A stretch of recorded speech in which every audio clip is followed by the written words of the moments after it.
What have you found so far? Yeah.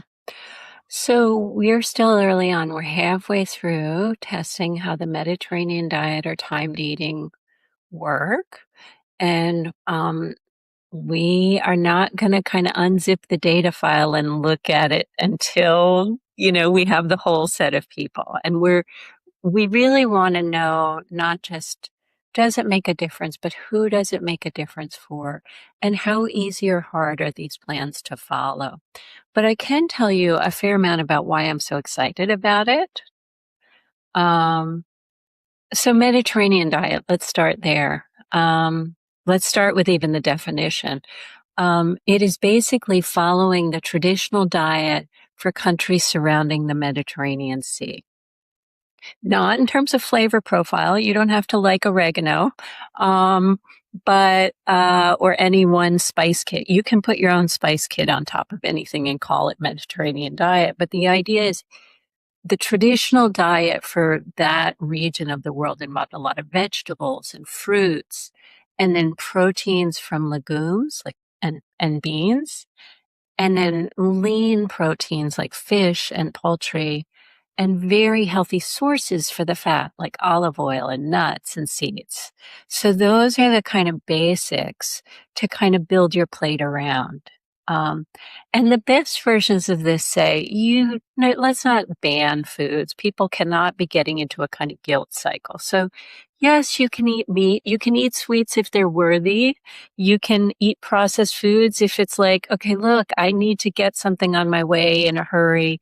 You can have a glass of wine, but those things are considered extras. Don't torment yourself, but don't put them at the middle of your diet. Um, Now, why do I think it's really exciting? More than 600,000 people have been tested in studies to look at, like, when people are following this, do they have less depression anyway? Across that many people, just asking people, do you follow this? Depression rates are about 10% lower. Now, that's with cruddy science in some ways, because who knows what people mean when they say, sure, I follow this, right? Or tell you what they think they ate in the last year. Who knows? So the better studies are what we would call a randomized controlled trial. So there we're randomly assigning people to Mediterranean diet or a kind of controlled diet condition. And we're testing as we really watch what people are eating. And there you see drop offs in depression of almost half. Um, that's a big chunk, right? It's not a cure, but boy, if I had something where I could be good to my body and my brain and drop the odds that much, that's pretty sweet. And we know from similarly huge scale studies, it's good for your brain, it's good for your heart, it's good for inflammation. And those things are often challenges that go along with bipolar.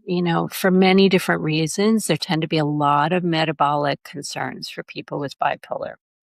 Some of it is probably woven into the vulnerability. Some of it might be meds, lifestyle, going through periods where it's harder to take care of yourself. There's a lot of reasons that there's metabolic challenges, but this gives hope that you could turn some of those things around. And they're really powerful ways to kind of influence kind of body health. And we know that that body health, that metabolic health, is profoundly important for how your brain does.